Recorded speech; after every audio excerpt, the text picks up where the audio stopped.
everybody, it's Vinny here. So I figured a fun thing to do would be to go through and make some random creatures. Do some random character roles. I kind of guide you through the process of creating a person in this world, how to go through names, how to figure out these languages and all of that stuff. So let's start rolling. The most important thing that I did was create that list of creatures by family in the Urdinal Systems in episode 2, the Urdinal Systems. I've got the whole list from most populous to least populous. What I did is, for when I'm just creating a random person, I don't even know what their species is or anything like that, just someone completely random, completely from scratch, I go to this list. I've basically weighted it so that I can roll a random number from 0 to 70 and figure out who this person is. So we're going to do that. Let me pull up my random number generator. We've got 42 is our number. 42, so going down, that gets us to an Nidaria. So Nidarians, that's a jellyfish, that's a coral, that's all sorts of fun stuff. We're doing a Nidarian. From there, I want to see what we're doing, because Nidarians, if it's a jellyfish, there's actually some interesting things with jellyfish. So in fact, fuck it, let's make a jellyfish. Jellyfish have this weird telephone of translation going on, where we go through a bunch of different words, just translating it until we get something completely garbled. Jellyfish also go by the naming convention kind of similar to cats.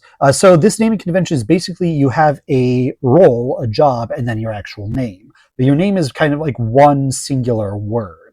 So the biggest jellyfish we're going to meet in Season 2 is Captain And. He's a space cadet, he's an immortal jellyfish, and he has sadly died since then because he was gruesomely murdered. We'll go over that in Season 2. I think we're going to get, I'm going to say something like Congressman Bluebell. So, now that I have an English word, I'm going to run this through a bunch of different translations on Google Translate to basically make it into something completely weird, alien, and garbled. At least that's the plan. That's how it's worked before. Hopefully that's how it'll work now. Let's take a look. In terms of how to play this cosmic game of telephone, there are a few languages that I decide survived the apocalypse. The languages that on old Erd, when all languages collapsed into emoji-based formats and then got rebuilt, there were only a handful of languages that still made it through. But the thing is, jellyfish don't really speak those languages. They're something different, something alien. Now, the other problem is that I know I've chosen different languages for jellyfish. What I don't remember are what those languages are. It would be fantastic if I wrote this down. It would be great if I codified it. I'm not going to do that. I'm going to pick some random languages. We're going to translate them. And you know what? Next time I make another jellyfish, it's going to be a completely different set of languages. Isn't that fun? But, you know, I think it's important to remember that these are silly names and that nobody's really following along. It's good to have rules, it's good to have conventions, but in the end, we're making stuff up. So I'm going to start with Arabic. All right, so from Arabic, let's go to Basque. From Basque, we are going to do simplified Chinese. Here's something that I can talk about while I start translating this all. The fun fact is that the jellyfish language of Shubichme, the glyphs that jellyfish displayed back before the churn happened on their robotic tanks, is actually based off of Chinese, simplified Chinese a little bit. And so for this, I would basically take a word, let's say beauty, and then I would translate that from English into simplified Chinese, and then take the very first syllable of that, and that would be its word. That would be its glyph. It's a language we don't get very often. We're honestly not getting it even now, even though I'm rolling a jellyfish. But, you know, it's there if I need it, and I do like it. It's fun. Okay, cool. So, moving on. From Chinese, we go to Danish.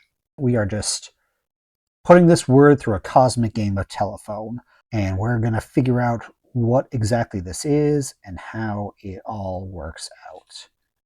I want Haitian Creole. We're going to Icelandic next. So the fun fact about jellyfish in this world is that they have an external brain. So jellyfish are brainless creatures in our world, and that's what makes them so fascinating, so beautiful, and so alien. I love jellyfish. They're gorgeous creatures, and they are so different from anything that I think of about life. And a lot of it is because they don't have a brain. So after years and years, millennia of existing, jellyfish finally got a brain, not an internal brain, but an external one. And so jellyfish, basically, it's either a lab-grown brain or a brain that's been donated to them. There's no more stealing of brains from live people without their consent. That is wrong, and that's not what jellyfish want to do anymore. We're doing Maori next. So jellyfish have external brains. They also prefer an aquatic lifestyle. Now, in order to exist outside of the water, even exist inside of the water, jellyfish walk around in these giant robotic tanks. And so they've got this brain floating, and their electric tentacles just grasp around the brain and excite the brain with their electricity. And so they're using the brain externally as a way to create cognitive thought through their own electric processes. And yeah, that's how jellyfish work. They use their external brain in order to control the tank and walk around and all this stuff, and they're just like a jellyfish grasping a brain, and that's how they work. Mongolian. In fact, from Mongolian, we're gonna go to, oh, that's fun, Sicilian. And then finally from there, we are zipping back into English. Our telephone game is over. From Bluebell, I got names, which is just delightful. That's just fantastic. I love it. So our jellyfish is named Names. Now, this isn't a Congress. The Aquatic Federation had a Congress, but we're talking about a modern jellyfish, a jellyfish that exists in IPIS year 93. I'm actually going to change that to, I think we can just call them brachium names, right?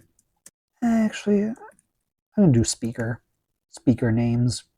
That makes more sense. We'll call them speaker names. All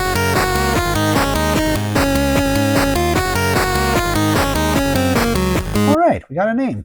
I am constantly going back to the IPIS episode because the IPIS episode is where I have everything about large-scale IPIS structure written, all of the different trusses of the government, how local governments work, and how everything all kind of filters down from the chancellor to like the everyday person, etc., etc.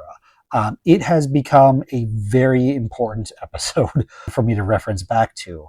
Especially because there's a lot of building up about IPIS and its history in season 2 that we're going to go into. And yeah, so for right now, I am looking at the brachium of the Autu truss, figuring out who we have here. I'm thinking that this brachium is either resources or health. Hey, I think this is the brachium of health. So there we go. And just for fun, let's figure out what kind of jellyfish this buddy is. So a lot of times when I am making a random creature, I just Google random blank generator. Look at that, random jellyfish generator. This is fantastic. Let us see what I'm getting here. We've got, my jellyfish species is the Atolla van Hoffeni. Wikipedia is my friend. Wikipedia is your friend too.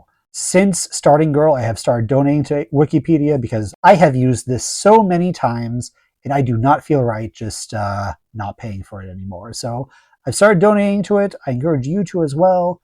I enjoy Wikipedia. I think it is a useful resource. Is it something that if it's something that you're working on, I don't know. I'm saying this from a probably outdated perspective. When I was a kid in school, it was like, oh, you don't use Wikipedia as a professional source. You use it as a way to get different sources, but you don't use Wikipedia itself. I'm not sure if that changed or not. And frankly, I don't think it matters. But yeah, this jellyfish, Atola van Hoffeni, does not have a common name. It is a species of true jellyfish in the family Atolidae. Isn't that fun? They inhabit the mesopelagic zone. Cool. This little guy here, kind of. Oh, okay. Actually, looks like a pretty small jellyfish. Like red rim, very flat, but a bunch of like fun little tentacles. So yeah, there we go. That was a fun one. We got to go into a little bit of a rabbit hole there that I honestly didn't expect us to go through. All right, well, let's roll a new one. 1, 2, 3. 18.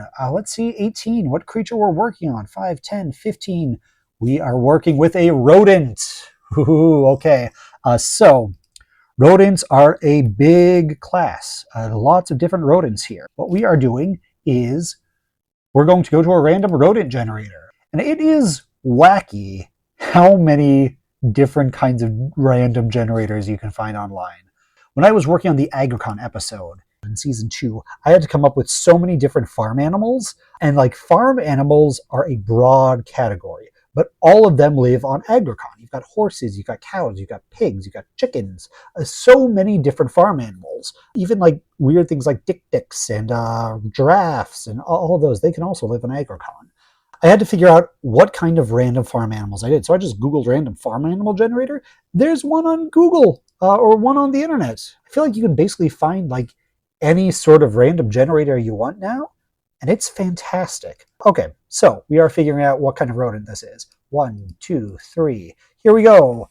This marten has short, tawny fur. They are female and dislike humans. Their eyes are light brown. Their name is Berry, and they have a honey cape. That is coming from rodent or small animal generator / randomizer. We're not taking that whole thing, but we are taking that it's a marten. A delightful little marten. Let's find some pictures of martens. They're cute little critters. Yeah, we'll do a pine marten. Like I'm just like looking at it right now. We're doing a European pine marten is what they are. Yeah, they're this little like they're almost weaselly. I'd call them weaselly with like little pointy ears. Little. Oh, that is interesting. They're a mustelid. Oh, they're not a rodent at all. I might actually re-roll this then, because mustelids are interesting creatures. All right, so scratch all of that. I'm rolling my rodents now. Mustelids are actually, so those are weasels, badgers, martens, apparently, all sorts of different creatures. They actually live in the outlands after a tumultuous life. Basically, long story short, mustelids wanted to have their own empire. They didn't get one. They probably should have, but they didn't get one. And they harbored resentment for a long, long time. We go into a little bit in season 2. It's fun how much overlap we're getting here. Let's roll a random rodent. We've got a Wyoming ground squirrel. Okay, fantastic. It's always interesting when I get to a creature who has a place name in it. As we all know, Wyoming doesn't exist in this world. Wyoming was on Erd, and Erd is gone, and that's all there is to it. So sometimes I look for another name, another popular name, but there's not one. We'll make her into a lady. So ground squirrel. This is going to be the brachium of transportation. That makes sense to me. So the brachium of transportation is a ground squirrel. Her name is... we're actually going to... that's fun. So we're going to do a little bit of things. Some creatures have naming conventions. Some creatures I know have specific rules about how names are set up, and you follow this convention. The best example I can think of is a starfish. A starfish's first name will always be their parent's name with a possessive at the end, and then their true name. So the main starfish I know of is Ekin's Misha. Ekin is then the starfish that This starfish is a comet of, I think. How starfish work is that a starfish will cut off a limb, and from that limb, a new starfish will grow, and that new starfish will be its own creature. Basically, starfish reproduce asexually that way in this world. In our world, it's complicated. Starfish are weird. But in the Urdinal Systems, they're asexual. And so we'll just call it the progenitor is named Ekin.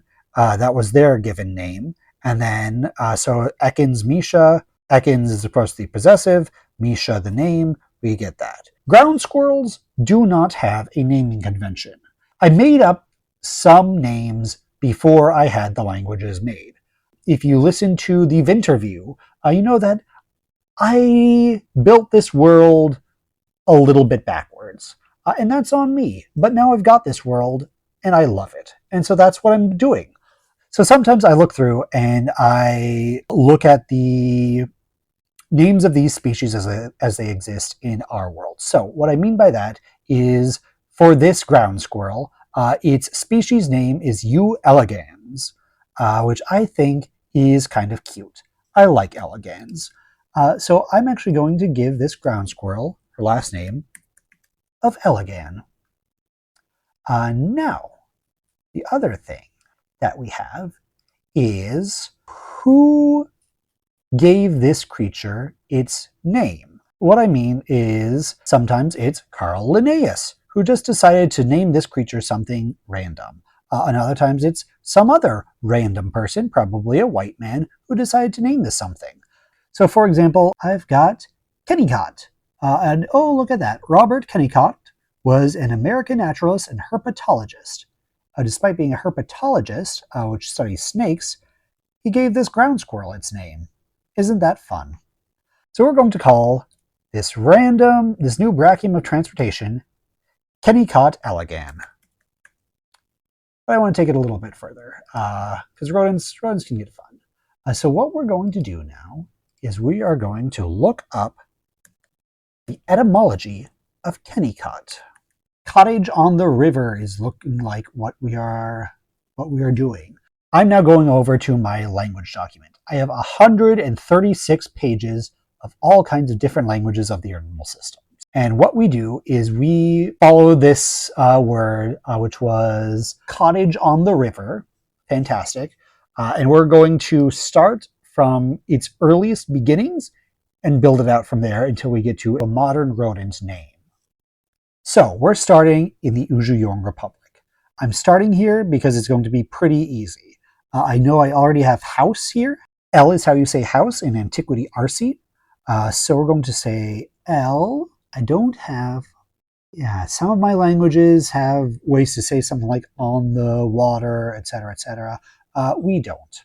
Or Antiquity RC doesn't. Antiquity RC is actually pretty simple, which has actually been kind of a detriment to me. If you're working on building languages, you don't want to get too far into the weeds, but you want to be able to build something up. When you're working with a naming language, you don't want to get too far into the weeds and build it up too much, but you want to have enough details that you can actually build stuff out of it. But yeah, anyways, so usually when I'm saying something like of or of the, I just put a D in it, so it'll be eld, and then we're just going to say water instead of, stream? River is what it was. We're just going to say house of water as our name and work from there. So that's eld and then Otya. So Eldotya is the name we're looking at. So from Uzhuyong, we're going to go through multiple things. I've got my little map here that I pull up sometimes to take a look at how we go from one language to another. Basically what sorts of empires it would pass through, how it would mutate, how it would grow, where we would go to get from the old Uzhuyong Republic, which we're just going to say is System Stella, to System Doyle, which honestly, it's not that far away. It's only about, altogether, 2 light years away. It can be a straight shot, but I'm actually going to go through Tethuya real quick. At the time, it's called Tehanu, which is an Ursula K. Le Guin reference. My favorite book of the Earthsea trilogy, or not even trilogy, of the Earthsea cycle. probably. I love Tehanu. I think you have to read the other books of Earthsea to get to Tehanu, but Tehanu's really special. Tethuya slash Tehanu is Elephant Land. So we're going to Laba. Leba, actually, Leba. I spell it Labaa in my document, but a single A is two A's is so I always make the mistake in my head of pronouncing it Laba, but it's Leba. All right, Aldocia. I am looking through all of my stuff written about Leba. Okay, yeah. So Leba is kind of a fun language. Every consonant gets a vowel attached to it. So by necessity, it becomes a consonant vowel language. You ever look at me spell Tethuya, for example, it's spelled Tthuy. That is pronounced Tethuya because Tth is t, th, so just a regular T gets a S sound after the end. If you just have a consonant, it gets the S sound after it. You can add vowels after a consonant, and then that vowel carries on. So, actually, honestly, oh boy. So now we get me in a bald-faced lie. Tethuya, what I pronounce as Tethuya, what I have always pronounced as Tethuya, what will be and will forever be Tethuya, should actually be Tethuyu. So it's spelled Tthuy. T, te, Thu, that becomes thu. Y, just by itself, should get that vowel carried over. The U carried over to Y makes U, should be Tethuyu, but it didn't turn out that way. If we ever go to Tethuya and make a history, I'll make something up about why. Probably explorer not really understanding a language. That makes sense. But yeah, that's how Labal works. Okay, Aldocia. We are going to start with L. Le do to. Lidoto. So Aldocia becomes Lidoto. From there, then, we are bringing it into Z. Z is one of the languages that we heard a little bit about in the Locus entry. If you haven't listened to Locus, go ahead, listen to it. What are you doing listening to this one? Listen to all of them. Listen to all the episodes. They're all there for you to enjoy. But yeah, Locus is a fun episode. We get to go through a bunch of different stuff about language and how it works, and this microbiome and this organism that lives inside brains and makes you understand languages by just like eating sugars in your brain and strengthening brain pathways. And it was a really fun episode to write and a really fun episode to think about. Basically, taking this hand wavy thing of what's essentially the Babelfish, but figuring out how it would actually work, what kind of science goes behind it, and how this thing, quote, eats words and poops understanding. I like it. I think there's a lot of fun stuff in there, and I hope you like it too. Let me know. The in-universe idea behind Z is that it would be a simple language that would create a good world, basically modeling it after Toki Pona. Much like a lot of stuff about the rodents, this idea of creating this simple language became so much more complicated and so much weirder, and Z is now a bizarre language. I have the orthography of every single language done and written, but I don't have a way of like writing it into my Google Doc. I don't have a font that creates the Z orthography. So if you're looking at Z orthography, it makes sense. If you're looking at how I translated Z into words that I can type in a Google Doc, it's so bizarre. There are slashes, there are dashes, there are commas thrown in there. It gets so weird and garbled. I love how it looks. It's so alien, and it's great. Z doesn't need anything to create syllables. So it's not a CV language. It's not a CVC language or a VC language or anything like that. Z is chaos. And that's another thing that makes Z so interesting, is that it's taking all of the imperial languages and trying to make it into something itself. The thing about the Commonwealth of Rodents is that they are excellent at cultural appropriation. The Commonwealth of Rodents is basically smack dab in the middle of everything. They were able to build up within the center of the systems, and they had a stranglehold over everything. They had a huge bank. They had a bunch of things. They were very rich, very wealthy. They bought whole empires. They became the combined Commonwealth, which was a capitalist hellscape. Everything collapsed, etc., etc. We go into a little bit about it in season 2. I hope we go into it more, but I feel like there's still a lot of questions about the Commonwealth of Rodents. So basically what that means language-wise is that they try to translate words as much as they can, and there's no real rhyme or reason between what they're doing. In effect, Z is a English-like. I spent some time talking about English-likes in the Vinterview. You can listen back to that. Mostly I was talking about RC, but the rules of Z kind of apply too. What that all comes down to is that I have a certain number of sounds that Z is able to do. It's actually not as simple as you think. There's a lot of nuance to it, just by putting together diphthongs and accents and all sorts of things. But I try to keep that simple core, but it very rarely does. So, Ladoto. We're able to make it a L sound, so L-E. Actually, that becomes M-I, L, D. You know what? I'm actually going to take D and make it into a P for reasons. So, in Z, non-accented just by their own, the only consonants Z has are M, K, J, P, W, N, and S. M, K, J, P, W, N, S. And then vowel-wise, they only have 3 unaccented. E, A, O. So whenever I can, I try to keep the consonants and vowels simple and unaccented. Now, whenever I can is pretty loose. I mean, if I really wanted to, I would keep things unaccented every single time. But I don't. We're going to do po, kind of like La Popo. That's cute. Okay, La Popo. And there we go. We got a name. We've got the ground squirrel, Brachium of transportation, Le Popo elegans.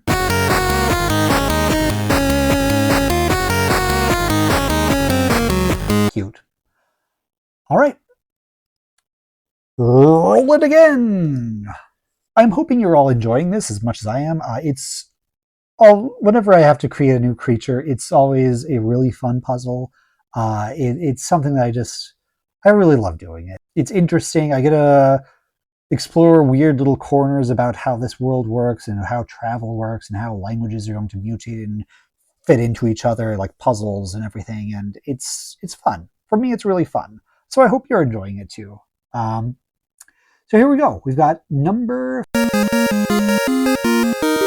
52. That brings us to OK. Oh, fun. I don't get to do this very often. We're making a bat. I like bats. As a general rule, I like bats. I think they're so weird and cute and weird. But I don't get to do a lot of bats. Mostly because bats live in secluded cloisters of cathedrals scattered throughout the world. They didn't have a specific planet, so they didn't have a specific homeworld. They had a bunch of different little cathedrals and monasteries that they've set up on different worlds. The main one is on Moose in Ratatos. I think that's Catedral San Dracul. Now, this isn't actually codified yet, so it could very well change, but the main bat monastery is, I am looking through my notes here, but what I wrote down here, again, open to change, is Sharavita da Remenua Cora, which is, of course, the Church of the Bleeding Heart on Rodorito. Fun. Okay, so bats. Let's make a bat. Oh, that's fun. This bat is the Brachium of communication. Let's look up random bat generator. This random bat generator just gives you a little bat in different colors. How cute. Bats are cool. Spin that wheel. I got a wheel with all kinds of different bat names on it. And I found the bat. The big free-tailed bat. Yay. All right, let's look you up. Okay, it's a pretty batty bat. The thing I love about bats are their noses and their little ears and how their little faces look. Um, Picture that I'm finding right now is kind of blurry and doesn't really give me a good view of their face, which is too bad. Sometimes I've got specific references that I'm trying to do. I was during one of the episodes of season 2, I was basically coming up with a Bruce Wayne type bat, Batman, if you will. Sometimes I have these specific references. I want to have Bruce Wayne, so I look up the etymology of Bruce, the etymology of Wayne, figure them out, how they translate into bat language, make it there, boom, it's done. Sometimes I'm making specific references like we did with Lipopo elegans, where we have the actual species name folded into it. Sometimes it's just vibes. Sometimes it's just, hey, here's a fun sounding name. Let's gloop it together and see how it sounds. And that's where we're going here. I'm going to start with this name, the name Oscar Montalban. So, you know what? Fuck it. This bat's name is Ricardo Montalban. So from there, we're going back into etymology, figuring out how we're going to translate an English name or a name that exists in our world into this Urdinal Systems world. Ricardo is, of course, Spanish and Portuguese form of the Germanic name Richard. Richard meaning powerful ruler or brave leader. All right, so we're starting from German. Then from there, we're going to go to Spanish and then back to bat. Let's loop around and see what I mean by that. German, over to language. We're starting with our ancient languages. Those are Ujuyorn, Ewurit, Graniform, and Speculon. These are all different words, different areas of the Urdinal systems that we can kind of work with. We're doing Ewurit. We're going to the Ewurit. It's going to make sense. Follow me here. It's going to make sense. Mostly because when I see something Spanish, mostly I'm looking at translating it into the amphibitongue, Nari, right? Yep, Nari. Because even though it doesn't sound like it, I try to make that into my Spanish go-to. Either that or octopuses. Fun fact, octopi speak Spanish. Okay, so we're starting in the Ewurit. And we are looking at brave ruler, right? Powerful ruler, brave leader. Now, in this case, what I would probably do, I'm not seeing anything that can directly translate into powerful or brave.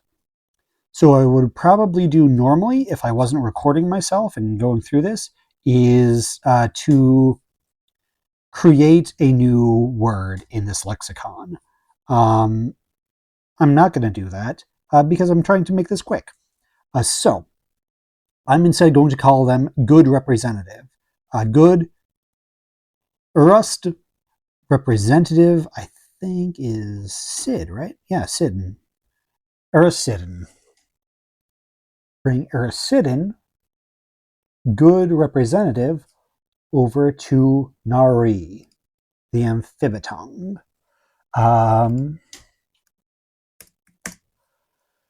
So let's talk about Nari. Nari's morphology isn't based off of consonant and vowels, it's based off of strong sounds and weak sounds. And to be honest, I don't necessarily have a good way of describing that. So I've built Nari off of Nahuatl, basically, the Aztec language, which was a glyph-based language where you had strong sounds and weak sounds that combined together in order to create a language. Now, did I do that great of a deep dive into Nahuatl? No. Is this probably just cultural appropriation? Yeah. But it gave me a starting off point, and yeah, it's something to do. So, Uristin. So the main strong sound that I want to work with is rum. I'm wondering if I want to start something before rum with a weak, or if I just want to start with rum. The weak sounds I'm looking at are I, ah, maybe oo. Urum, arum, irum. I actually kind of like irum. I have irum. Now we're looking for sidden. I can put one more weak sound after that.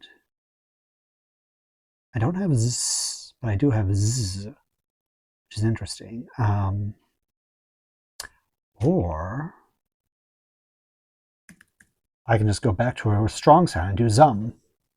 When I'm doing nari, I try to keep it as basically what strong and weak means is that strong are large glyphs, weak are small glyphs that you can attach to either one of the large glyphs in order to create one whole syllable. It's really difficult for me to explain this without actually being able to show you something. I can't necessarily show you something because this is a podcast. So I try to keep things pretty simple. I don't like having multiple different syllables in there. I'd like to keep it be, if not just one syllable, then maybe two. So for Iracidin, I'm actually going to be keeping it as two. But we're going to be using irumzum. Irumzum. So that's our nari word. And honestly, because bats being who they are, and because I feel like there would be a, if I haven't already defined there being a bat monastery in Chipocli, I think there definitely would be. So we're just going to go straight to not Vange, which is the bat language, the language of the night. Because bats are in a monastery, because bats are essentially monks who spend their time locked inside and doing research and doing scientific research and being very taking their time with things. Not Vange is a very complicated language. It has a lot of details to it in terms of orthography.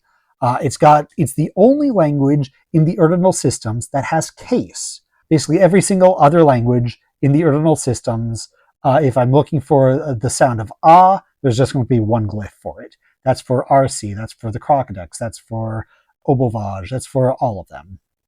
Except for not Vange. Not Vange has case. It has uppercase and lowercase languages, which is bizarre for the Urdinal Systems. That doesn't mean anything for what we're doing here, it's just a fun fact. But what's important for us is that how you form words is CVCV. So basically we're doing, every word has at least 4 letters to it. A consonant, a vowel, a consonant, and a vowel. So let's see how we're doing this. Ooh, okay. I like the irum sound. I really liked it. But I think we're getting rid of that I. I think we're going straight into rum. Basically looking at rumzum. I do have R. I've got an sound. So we're doing R. From there, it's either O or oo. I don't have an sound. I have an sound. Rem. I can do rem, rom, or room. I think I'm doing rom. Rom. So that's C, V, C, V. I need another V now. I need another vowel. Ramo. Ramu. And I do have a Z. I can make this add 4 more letters just because I want to have a Z sound, or I can keep it at Ramu. I think I'm keeping it at Ramu. And that is the first name. Like I said, bats get complicated. And that's why I like them. I want to spend more time with bats. I don't really get to. So this is fun. We're doing fun stuff here. Jellyfish, bats, all kinds of great stuff. Oh, a fount of joy. Okay, Montalban now. Oh, interesting. White Mountain, a Spanish and Italian habitational surname and toponym derived from the Latin phrase meaning white mountain, Mons Albus, Montemalbum. Okay, that makes sense. Now, the etymology of Montalban that I just gave. I'm reading the very first things on Google. Does that mean it's 100% accurate? No, no, it does not.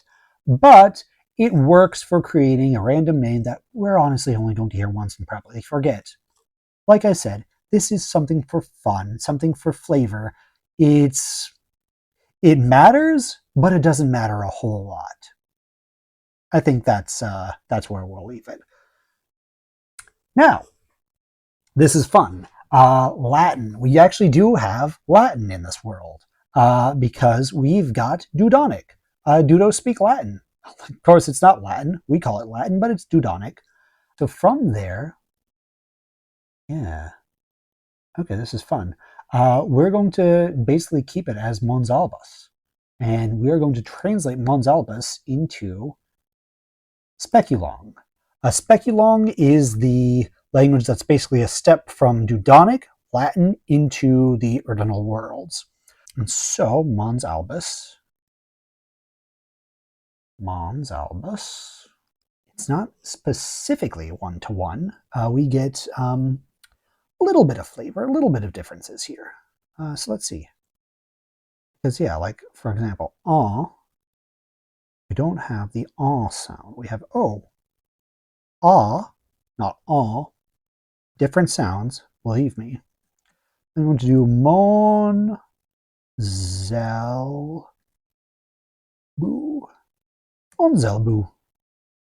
Okay. From Monzelbu, our Speculange name, we are going to work our way back over to Chipotle. Honestly, we can just do a straight over. We can go straight over. Again, I'm getting that through looking at my map, seeing where language would move through. What kind of empires, what kind of worlds, what star systems, all of that. And we are able to go straight from Monzelbu to Nari, our Nahuatl language. Mon, I am looking for Mon on. I could also do. Okay, let's see what we got. So the strong sounds that I can go through with Nahuatl are pra, ri, u, ro, pri, bu, ru, pu, bra, ba, buff, ar, zum, run, rum, va, aro, za, ran, do, ki, me. And I'm actually using that very last one of me. I'm going to put in a weak sound of z, get me's, elbow, elbow. It connects your forearm to your back arm, the elbow. Mizanu. From Mizanu, then, again, we're going straight into Not Vange, which is great. Mi, za. Okay. I'm going four more letters. So when I eventually get to new. Oh, okay. Actually, I can do a diphthong, can't I? Diphthongs shift things. I did not clarify how they shift things, but they do. So I'm just ending with a diphthong here. And I'm going to have Mizayu. Technically, the Bat cathedrals still exist, and Not Vange is still its own language. So bats still have Not Vange languages, still have Not Vange names.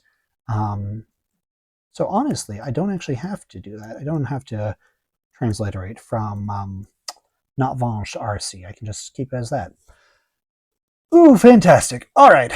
So we've got our big free-tailed bat brachium of communication, Romu Mizayu.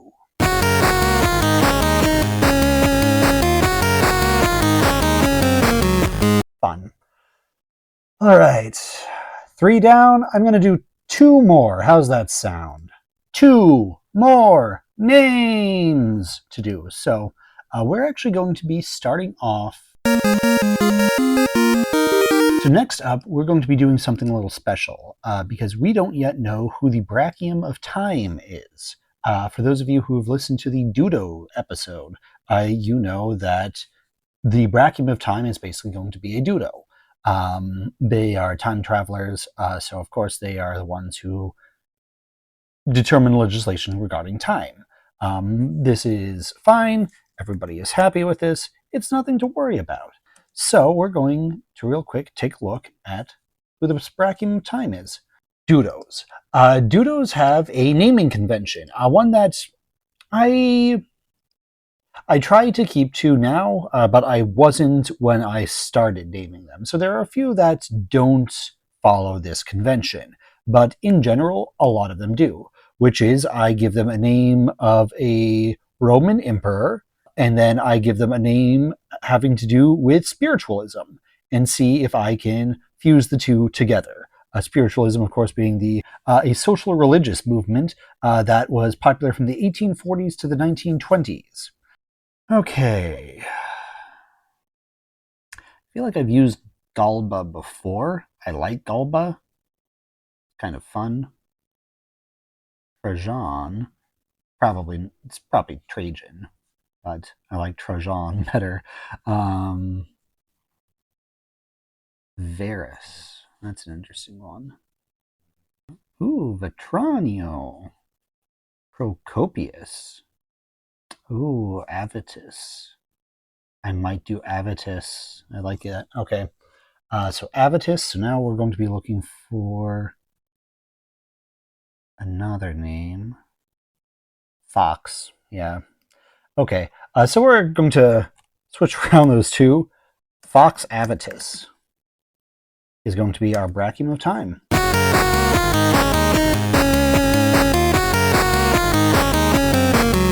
That's Dudos. So finally, let's go back to our random number generator and let's roll a new number. 59. 40. Okay, it's an elephant. Ooh, okay. Elephants. And let's then take a look. Ooh, okay, this is the brachium of environment. Okay, so we're going to be doing an African elephant as the brachium of environment. So I'm choosing the African elephant. There are only 3 living species of elephant, and so within the Urdinal Systems, there might be mammoths. I think there are mammoths, so they're included, so that would be probably closer to 4 species considered an elephant. But the African elephant specifically is a member of this group called the Ancients, which we're going to learn about in Season 2. The Ancients are the creatures who live the oldest, who live the longest amount of time. They kind of have this secret, not so secret society that's set up that kind of tries to manipulate everything. And we find out more about them. We don't know every single member of the Ancients. Some of them keep their identities hidden. So maybe, just maybe, this character here that we're making is part of the Ancients. That's always a fun little wrinkle we get to throw in. The African elephant brachium of environment, our very last cabinet member that we're rolling. So I am going to say that this person's name is... So I was looking for a elephant conservationist, kind of giving in a little shout out to them. So I'm pretty sure the person that I was thinking of was Cynthia Moss. She is an elephant conservationist. She is described as being an American ethologist and conservationist, wildlife researcher, and writer. Her studies have concentrated on the demography, behavior, social organization, and population dynamics of the African elephants of Mbozili. So yeah, we're gonna go ahead and take codify this and create it into an elephant name that we can use. So Cynthia Moss. So we're now going into etymology of Cynthia. So yeah, every once in a while I like having these little, not callbacks, but these little references to people in our world who I think are either doing good work or who deserve recognition. And so yeah, okay, that's interesting. So Cynthia is a feminine name of Greek origin, meaning woman from Mount Cynthus or moon. So that's fun. We're going to latch onto that moon idea, and we're gonna do that. And actually, we're just going to make it into a straight up Leba word for moon, which I am wondering. Oh yeah, I don't know how to say moon, which is fun. Okay, let's go back and let's figure this out then. This is going to be fun. So we're going to make up a word for moon. I know earlier I said I wasn't going to do this. We're on the last name, so let's have some fun here. Let's do something wacky. Let's figure out what we're going to call a moon. I think it's a little planet that we're calling it, or actually something like dark sun, maybe, because I've got a word for sun. I can probably figure out how to say dark. So, Leba gets translated from the Ujiyorng Republic. So we're going to start with Ujiyorng. I do have dark. Nice. Okay, so I'm looking at the words that I have here. So I've got dark, and I know I've got sun here somewhere. So dark is Otri.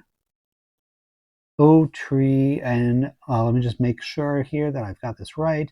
Descriptors before subject in Ujiyorng, that's prepositions, not postpositions. So we are at Otri and then sun.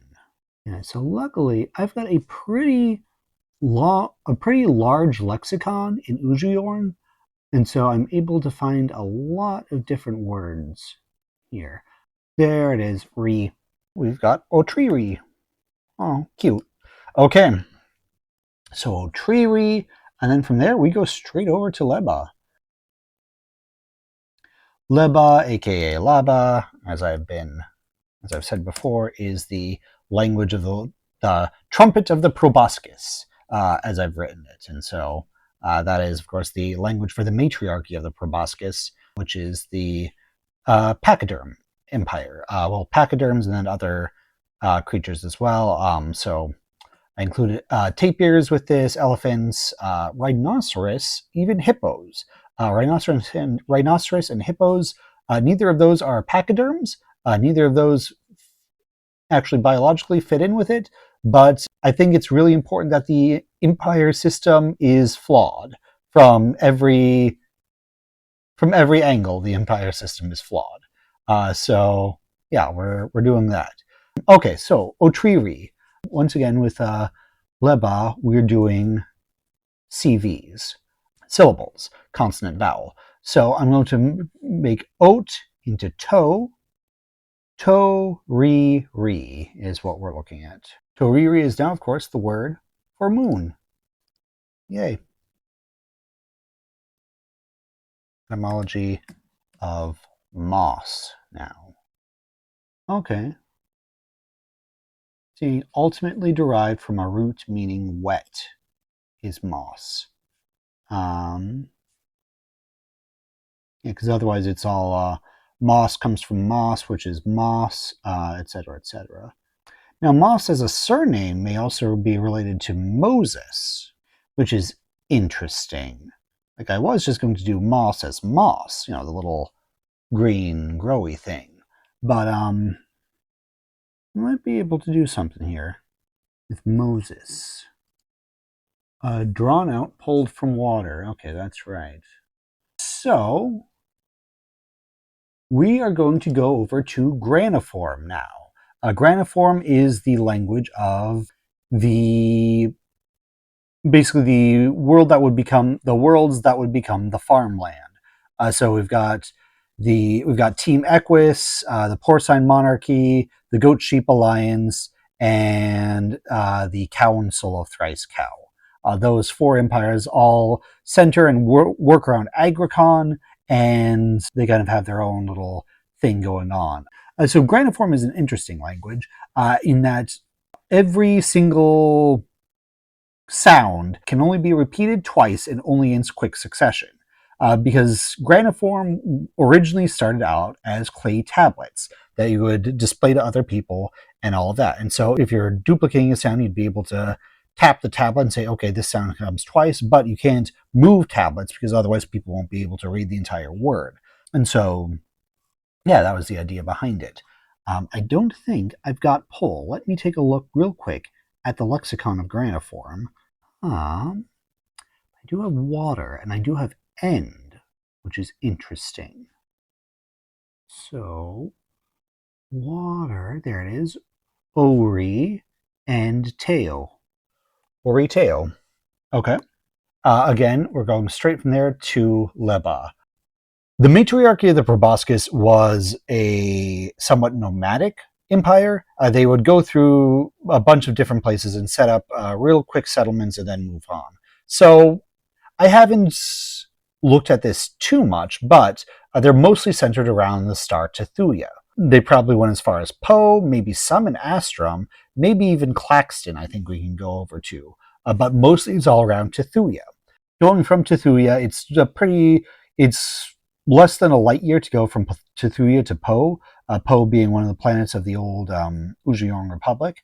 And also it's about a light year, a little bit more than that, going from Tethuya to Hammurabi, which is where Agricon is, which is kind of like the main world of graniform and where graniform was created and all of that. We also get to learn about Agricon in Season 2. Lots of fun references to Season 2 coming out, which is great. I love to hear it.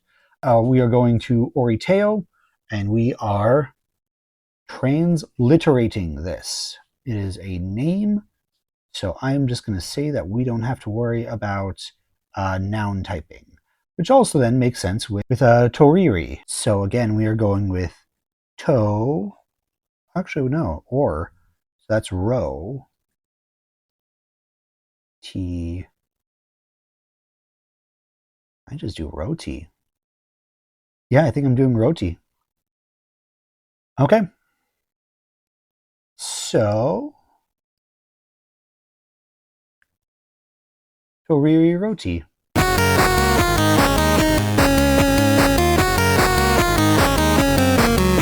Call it here with 5 names. So once again, going over that, we've got the Atolla Van Hoffeni, Brachium of Health, who's a jellyfish, and that their name is Speaker Names. We've got the ground squirrel Brachium of Transportation, whose name is Lepopo Elegan.